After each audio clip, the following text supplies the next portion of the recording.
All right, folks, welcome back to the Roswell UFO Symposium. I am your host, Mike, joined by co-host Shane and Toby. Tonight, for episode number 13, we are going to discuss crash retrievals, events, and the documentary. Three awesome things. That's why we've been on a little bit of a hiatus the last month from doing this show, but we are back and we will start doing more. To support the show, all you have to do is click the Linktree link down below. All of our stuff's in there, our social media stuff. If you're watching on YouTube, please check out our other stuff. We have video podcasts on Spotify and Apple Podcasts and all other podcast platforms. And if you're listening on a audio platform, please check our YouTube channel out. We do all of our episodes live on there, and we would appreciate you subscribing and liking our stuff. So, big news, as within, so without, from UFOs to DMT, our documentary that Maurice and I made, that Toby and Shane are both in, is now available on Mind Escape's Patreon.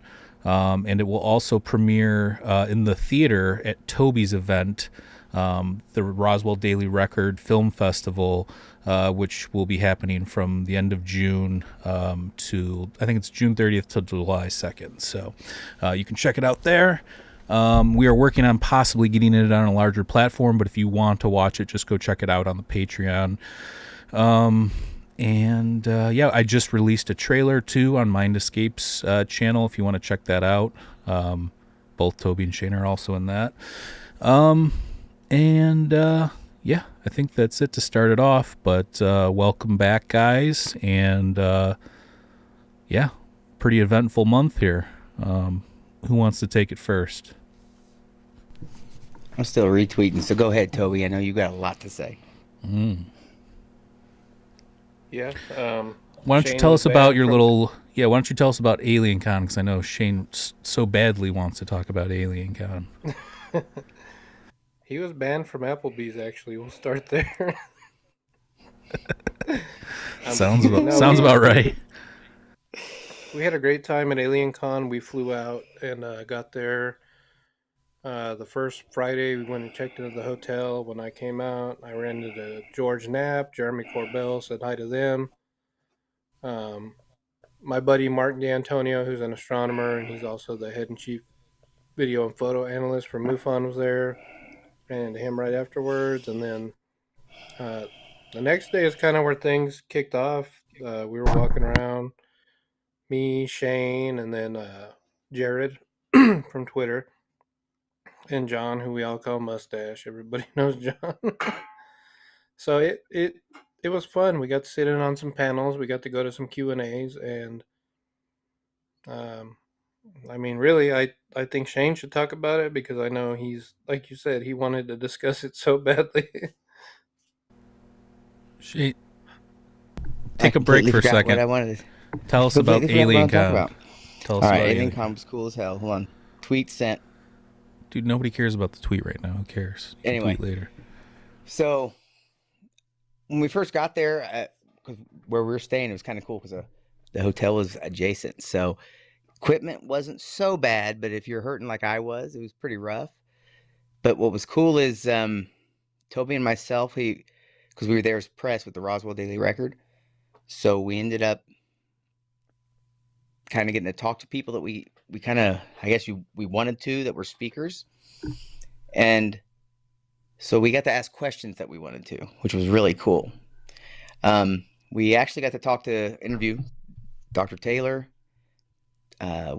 Thomas Winterton, and Nick Pope. And we got to ask them some questions that pertain to some articles we were writing. Would you like to tell those, those articles, Toby? What I'm talking about? Yeah, so one of the main topics that was brought up during Aliencon, and this is before we even spoke to these people, was anomalous injuries. So injuries people had happened to them while they were either dealing with close encounters of the phenomenon or at places such as Skinwalker Ranch. And it seems like now that the government's actually looking into these things with people like Gary Nolan, examining brain scans of different individuals, it I mean, everything kind of led down that road while we were there. And as we all know, Shane was dropped on his head at Aliencon, and now he has a brain injury. Want to talk about that, Shane? Indeed, but let me fix my mic real quick because my breathing was pretty heavy, huh? I was Yeah, excited about all this you stuff. were This heavy talk gets breathing. me super excited. Somebody's bro. gonna think it's ASMR. Like he really into the CRs, huh? So did um, did you hurt yourself when you got thrown out of the Applebee's? Is that how you got hit on your head? Oh, look, okay. let me put it to you this way: if they don't want you to eat off the bathroom floor, there should be a sign. That's all I'm going to say. You asked, right? Yeah, so I'm no, not I really know. banned from Applebee's. Sad but I'm not true. really banned. Okay. I just had to clean some shit up. Toby's shit. So, All right. while we were there, I'm off bars. Anyway, while we were there, it was like I said, we asked very specific questions. I actually slipped a note into Jay Stratton's goodie bag, trying to get some info on After Effects, which is an article we're writing right now. And we'll let Toby tell you a little bit more about that. After Effects and then crash retrievals, because that's what we're kind of doing a deep dive on. And so we interacted with quite a few people, but what was really cool was meeting a lot of the UFO Twitter people. Right, Tobes? At Aliencon? Yeah, I think we're still on Aliencon. Yeah. I think you ran into more of them than I did.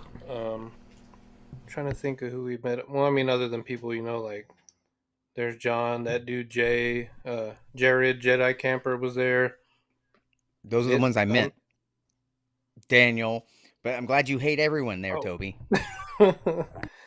Daniel Allen Jones actually flew in Sunday morning, did the whole day at Aliencon, and flew out that night. So that's some dedication. Now you know. Yeah. Yeah, now you know why he has pictures at every single convention that happens. You know what I mean? But no, it was a good time. We all went out. You know, at night we had some drinks, had some food. We all just caught up and joked and laughed, and it was good. But like Shane said, yeah, a lot of talk of crash retrieval, a lot of talk about anomalous injuries. We want to say thank you to the folks at A&E. There was Deborah McBride was one of the main ones. That she was awesome, just helped us out, got us an extra interview while we were there. We did get to interview Dr. Travis Taylor and Thomas Winterton, who are both part of Skinwalker Ranch. That was really cool. And now, actually, the Roswell Daily Record has a partnership with the Skinwalker Ranch Insiders. So if you go to one of our websites, there's a link there where you can get access to the insider program for a discount. So yeah, it was really cool. Funnily enough, I saw Dexter Holland, the lead singer of The Offspring, and I walked him in and showed him where the photo booth was, and I'll kind of leave that at that because I remember that first CD came out when I was like 12 or 13, and that one track, it's just all swear words, and we would just blast that thing because we thought we were so cool because all they did was swear a million times in it. Okay, so one of the things that I heard was the panel with, was it George Knapp, Gary Nolan, and no, it was George Knapp, Jay Stratton, Travis Taylor.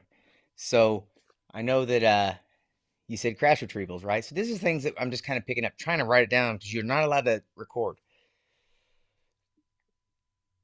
Dr. Taylor starts talking about hypotheticals, like if there was a crash retrieval, like in 1947, there would have been some kind of a steward, someone in charge of the program. And he starts going through like basically a, limited number of people. They would have aged out. Someone else would have been in.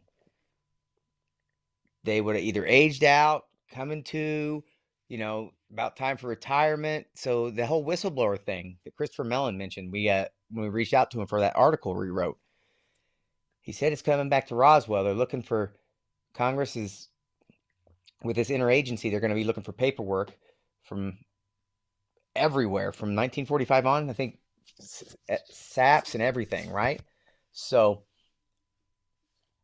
it's interesting because I mentioned this because we kept talking crash retrieval and After Effects. We're working on an article right now about After Effects currently, as well as this crash retrieval. So I had actually planned on going to Roswell after Aliencon, after we did all this press stuff there and spent a week there doing some research and working with Toby on the article. So, Toby, take over from there. That's it. End of story. No, we flew back to Roswell together, and basically the next day we were boots on the ground. Shane did a bunch of research down at the Roswell UFO Museum and International Research Center. Um, he came into the office. We did get some work done there, not a whole lot. But yeah, we shot a bunch of film, and obviously some of it was in Mike and Maurice's documentary. The footage you see of me walking out in the desert is my part of the stories being told. Shane and I shot that here. Um, we've also shot footage for a couple of other projects we have in the works. And other than that, yeah, it was just a lot of research. We didn't get a whole lot of articles done because we were finding new leads regarding the Roswell case. And I'm pretty excited to start releasing some of that as You soon as guys we took get to that point. You had a photo op where you said you found some stuff and you were in the archives, correct? Yeah, Shane and I think Chase were there that day. Mm.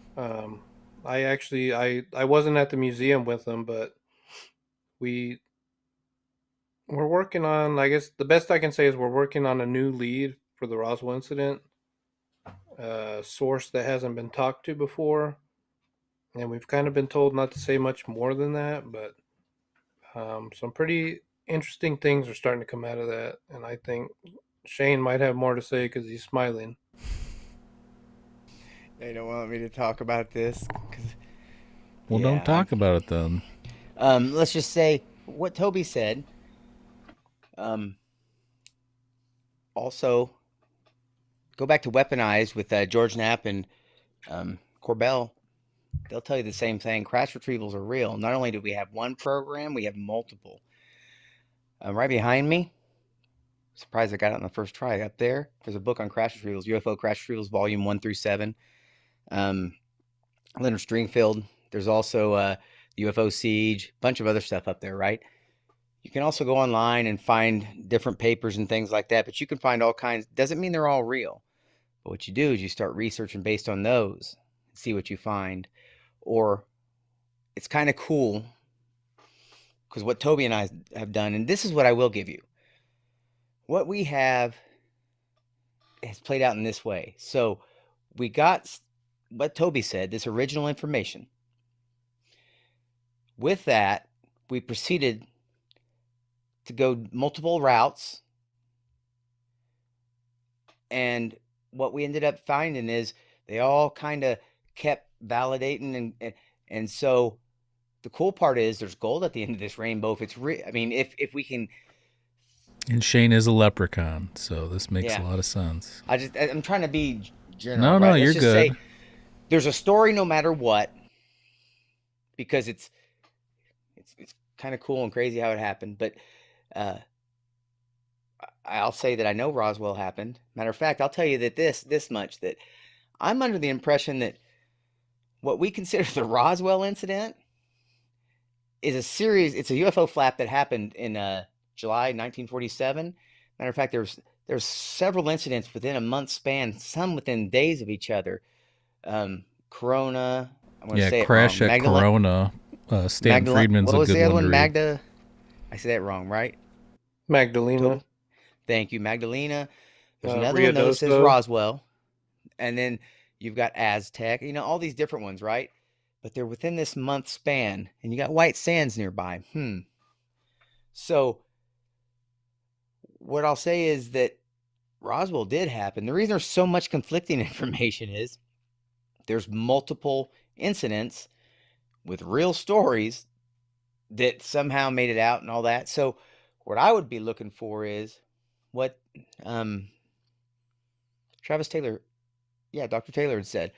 I'd be kind of cool to find someone who was involved in the program, or like Dr. Davis, Eric Davis said, there's a folder somewhere, because if you take the, I guess Jesse Marcel used to be intelligence, right? And they have CIC files. I'm not sure if they switched them, but at the time Roswell had a CIC.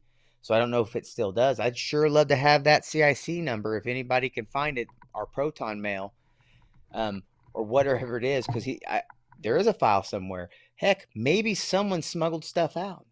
Who knows, man?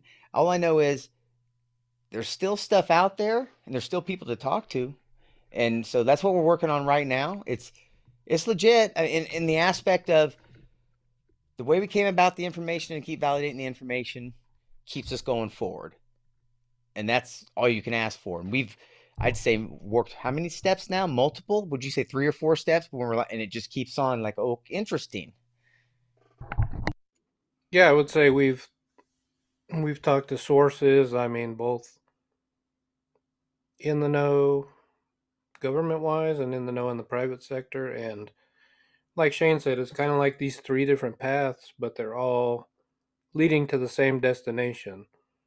So we've had information confirmed by at least 3 different sources from 3 different parts of this that have said, hey, everything you're looking at is legit. And I know it, people hate when we talk vague, or anybody talks vague about this stuff, but our main concern is to get this information out to the public, because we don't want to be another group of people that say, hey, we have inside info. Just wait, we'll release it. And we've done the research, we've done the groundwork already. We're close. We're close to the point where we can talk about what we found. And I I think it could have some pretty big implications, as far as what Shane was saying is New Mexico in 1947, June and July, it does appear that it was a flap of UFO crashes. Like he said, it's not just one, and that's part of the confusion at the time is, let's say the Roswell crash, it was announced on July 8th. Supposedly it happened a few days before. What do you think it would mean if it happened in June actually? And it set on that ranch but was noticed by people say for weeks before the government, the sheriff, the military, anybody was notified. Do you think Yeah. if someone saw that, the pieces of the craft would just sit there? Or do you think these people would take pieces of it and start to go around and say, hey, you want to see something cool? Look at this. I can fold this piece of metal and it bounces back, you know what I mean? Back into its normal shape. So, say these guys were ranchers, they were farmers. What if, say, just as an example, what if they took it to a rodeo they went to, you know, and they showed a group of 30 people? Well, that's 30 people now that have seen this, that went and told who knows how many other people that they saw this. So it's, the timeline is really Allegedly. important. Allegedly. Allegedly, Yeah. allegedly, Allegedly. Yeah. but the So timeline's important. That's all I'm saying. Well, no, Dr. I mean Davis, that's interesting. We should actually do a full crash retrieval episode and get like Chris Wolford on here or something, and because I know he knows a lot about it too. But yeah, the Crash at Corona is a great book if anybody's ever read it. Stanton Friedman, about kind of what we're talking about here. in Ju- I will hold say one sec. this: Toby and Shane definitely seemed shook when they found this. So I believe whatever they found, and I'm not part of this. No, I'm joking. I know a little bit, but yeah, they seem like there's something there, and I wasn't there, but I believe them. I'll also say that June 1947, up here in Washington, Arnold saw what he called, flying saucer disc, but the manta ray shaped craft that moved biologically. Dr. Davis talks about that, and then you go down to New Mexico, and the Roswell incident was what, Toby? Yeah, Allegedly. according to sketches by some people that were there, it allegedly was a manta ray shaped craft, and that's a shape that you keep seeing repeated, especially in this time frame, and moving into the future. So that's, to me, that's a very specific shape, right? Like, just because a journalist heard what Arnold said and coined it a flying saucer because it skipped like a rock across the water, however it happened. What if flying saucer, this silver disc, is not the actual shape that was involved in these events? It's something to think Yeah, about. that's not what the original one. It wasn't. it's known that it's not a saucer. That actually came from the reporting of it. He saw probably more. He saw probably more like what you're talking about. But I mean, yeah, and I mean, and you can find further. We're all agreeing. It's a manta ray shaped. So hey, have you guys heard? It's like a manta ray shape. No craft. way. I think it's shaped like a jellyfish. Sky jellyfish, bro. That's in the documentary. So let's advance the timeline here a little bit. Okay. So Shane and I are doing all this research. UFO Expo happens. Shane refuses to leave town, so now I'm stuck hanging out with him for 2 more weeks. Something interesting happens. Okay. You want to talk about what happened at the hotel, Shane, and then I'll talk about what happened at my boss's house. All right. So Toby tried to kiss me at the hotel. We went outside. And I believe it. I actually had some beers, and I was outside, and I was just messing around. And again, regardless if people believe me, these things are everywhere I am at all times. Period. And I was messing around, and I just half joking around, and by that I mean doesn't mean I produce them or anything. I'm just saying they are there when they want to be there. And I say, "Hey, Toby, you want me to CE5?" And he's like, "Yeah." So I drunkenly CE5'd, and I had my camera set up and was sitting there, and on my screen of my camera I could see 2 lights, one blinking erratically, but not moving, just one light, and it'd blink, disappear for, 10, 20 seconds, come back, blink, blink, blink, and stuff like that, right? And so I go to take video, I hit record, but it's not recording. So then I look up and I can't find it.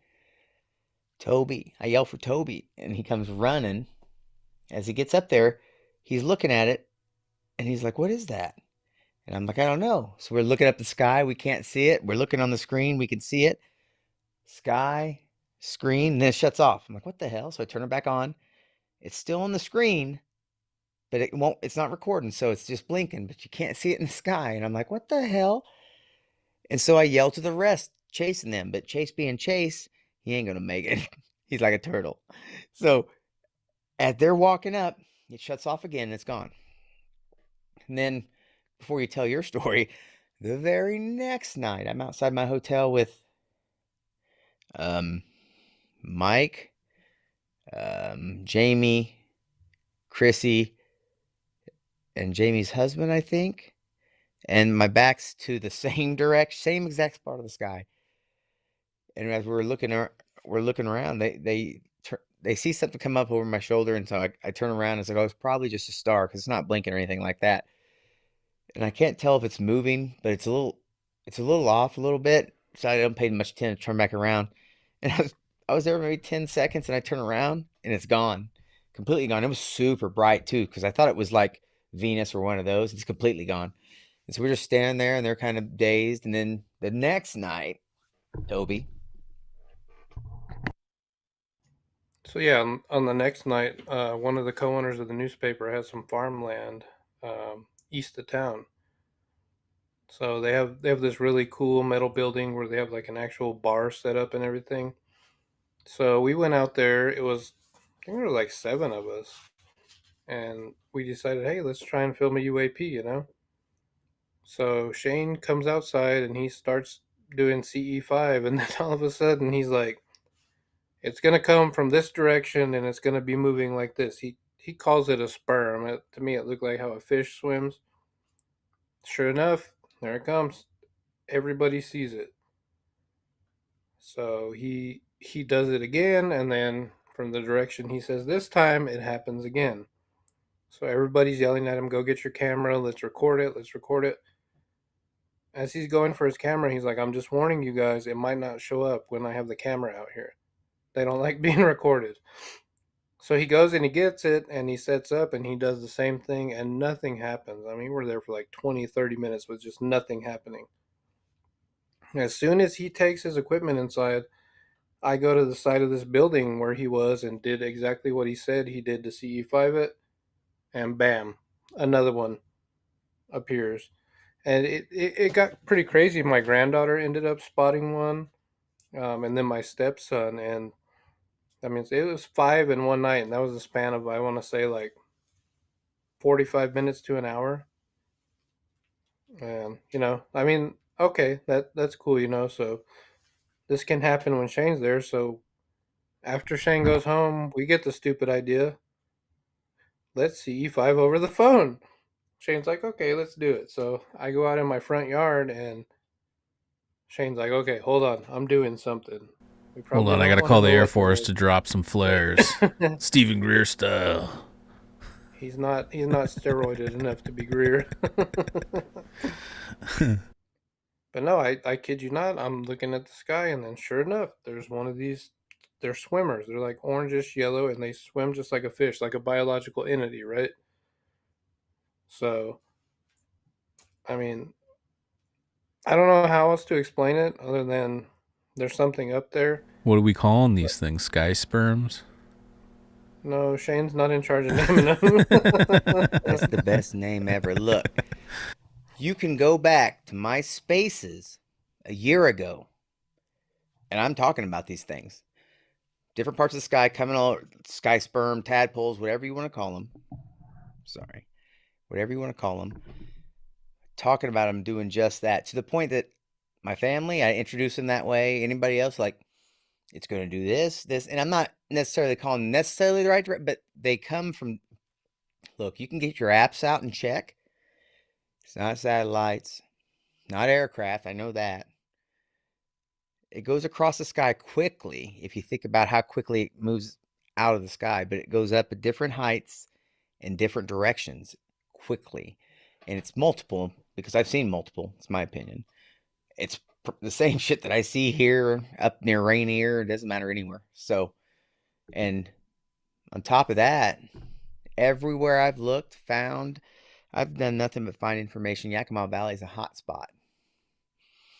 So finding that after the fact, which is cool, but it's like, it makes me re-examine a lot of things I don't even talk about, I haven't talked about, that I've either witnessed or experienced, that I never would have imagined, that, that kind of stuff. So I don't know. We figured out what's going on with Shane's eyes. We figured out that they're quantumly entangled with these sky sperms. Look, and that's how he lures them in. Let me ask you a question. How wild, doesn't matter. Because of my experience, I went through some shit, still am, whatever. I got better. I started doing space. I didn't even like doing spaces. It's kind of rough I had to force myself to talk. Didn't really have a whole lot to do, pandemic, stuff like that. I ended up meeting Mike, podcast, Toby. We did this podcast, which led to, the Roswell Daily Record, going to these conventions, crash retrievals, Roswell, and then interacting with these things down there here, and then doing all of this, and after the fact, the synchronicities are beyond weird. Because as you find out about Yakima, the things that I see here seem to be the things that crashed there. That type of stuff, right? That's just, if you wrote it all down, no one would believe you. They'd say it's fictional. Especially with what we got. They're like, how's a dumbass on edibles going to run into this stuff? Mike, you said you have a new trailer for the documentary? Yeah. I mean, I actually have it on here. Should I play it? Let's play it. Let's check it out. Let's see right. Shane wilding out. Here it is, the trailer for our new documentary. Hold on here. I don't have to believe something's here. There's no question about that. They are not just from this planet, but based on the characteristics they're most often described having, that they're simply us from the future. It was the biggest aircraft I've ever seen in my entire life. It was semi-translucent, it seemed. We see 4 orange orbs flying one after another, basically in formation. I think in a way, you could call a UFO a flying dream. Out of the cornfield, that 7-foot tall, gray, menacing, communion-looking alien, or whatever you want to call it. Because it can be a multitude of things, of deities, of godlike creatures, of aliens. The reality that we experience on a day-to-day basis seems to be this very, very thin slice of something far larger and far more complex. As within, so without. From UFOs to DMT.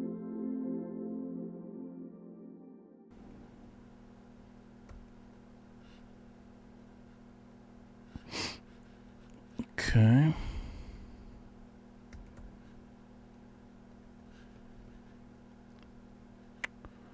I don't know what's going on there. Boom. There's a missing person. So yeah, there's the trailer. We'll make a longer trailer at some point when we refined it. Like I said, so we have the director's cut available on our Patreon for $7.77. You also get all of our exclusive content on our Patreon, interviews and all sorts of stuff. Yeah, I mean, we're gonna try and refine it. Maurice is still editing it, and it will be probably closer to an hour and a half. Right now it's an hour and 49 minutes. So yeah, we just made a little bit of a short trailer, just so people could see a little bit of it. And as you can see, Shane starts it off, and then that's actually, I don't know if that's one of those sky sperms or if that's just a normal orb that he saw. No, just normal orb. And yeah, no, look, the whole documentary thing has been awesome. It's taken a long time. We started the process of coming up with it and everything late 2020, at the beginning of the pandemic, and then we're shooting with Chris Wolford around spring 2021, and then it's just all putting it together and getting all the footage. That was the toughest part about it, was making it look good with what little we had, because people were submitting like their own recordings of themselves answering our questions, because again, during the pandemic we weren't going to be flying around the country interviewing people. So I think it looks pretty good. It won the People's Choice Award at actually I think I might have a picture of it. There it is. Yeah, won the People's Choice Award at the Roswell UFOXPO. Thank you again to Toby and Tom Reed. And, we couldn't be there, but we're trying to get out there in late June, early July for Toby's Roswell Daily Record Film Festival, which is going to be awesome. I know I see Maximo in the comments too. Shout out to Maximo. Yeah, I just, like I said, I appreciate everything that everybody did to help. Maurice, I thought, did an amazing job editing and putting together all the stuff we did have. And also thank you so much to Shane for shooting some B stock for us, and Toby, working with us on his thing. And his part's animated, the first part of it, which is really cool. So look for that. And yeah, that's pretty much it. Like where we go next, like I said, I don't know. We're still going to just keep editing, and then maybe in a month or 2 months when it's really finely tuned, we might try and get it on a platform or figure out what to do next with it. So, but yeah. I mean, Toby and Shane were there. They said it got a great response. Chase was there too. Shout out to Chase and Daniel. Daniel was there as well. And yeah, we've got a great response so far. I know the people that are in it were probably skeptical when we asked them to do it, but they've all had positive things to say about it. And I appreciate that, because whenever you do something for the first time creative like that, like obviously Maurice and I have done 5 years worth of podcasts and short videos and things like that, but to actually make a full documentary is kind of a big undertaking, and then also make it look professional while the world's shut down. It just is kind of a tall order, but we did it, and I feel good about it. I like how it came out, and we're going to make a bunch of more documentaries coming up in the future, so I look forward to that.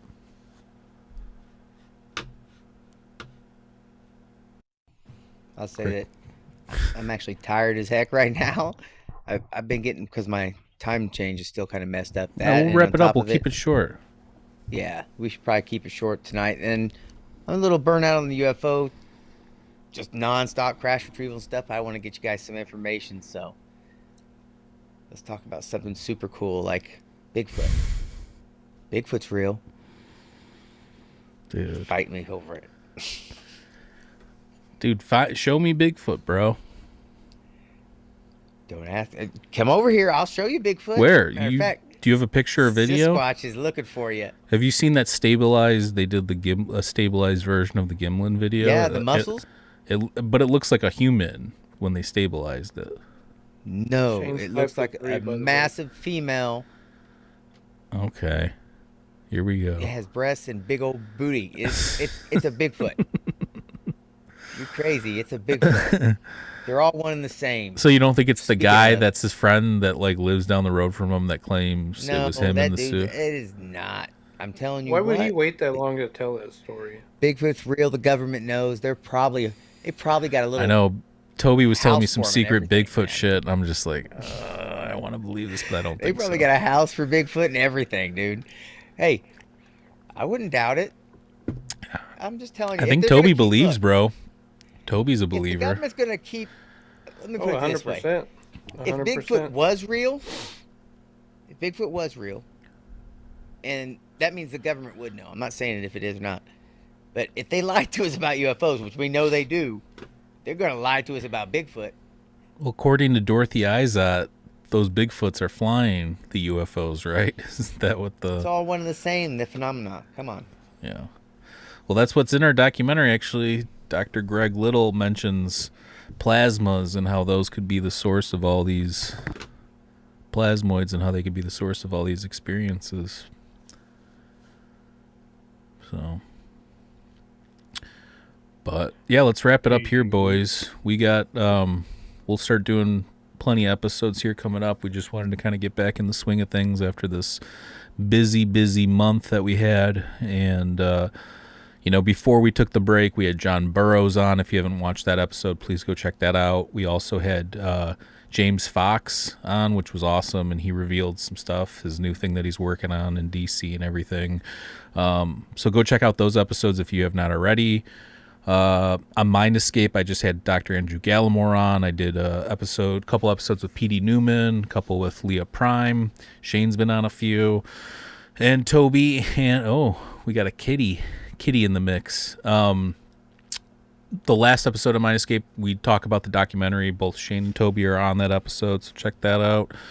And yeah, the best way to support the Roswell UFO Symposium is to leave us a nice review on Apple or Spotify, or follow us on social media. Again, if you're listening on an audio platform, please check out our YouTube channel. We do all our shows live on there. And if you're watching on YouTube, please check out our audio platforms as well as our video episodes that we do on Spotify. And again, all the links are down below. Shane, is a big supporter of Wounded Warrior. The link is below for that if you want to support Wounded Warrior. All the links are below. We'll just leave it at that. But I appreciate everybody. Thank you so much. Thank you again for Toby and Shane sharing their experiences from Aliencon and the Roswell UFOXPO. Again, special thank you to Toby for helping us with the documentary and the premiere and everything like that. And special thank you to Shane also for getting some extra stuff for us last minute. And that's it. We're going to call it a night. We will be back soon. We love everybody. Stay safe out there, and we'll catch you next time. Peace.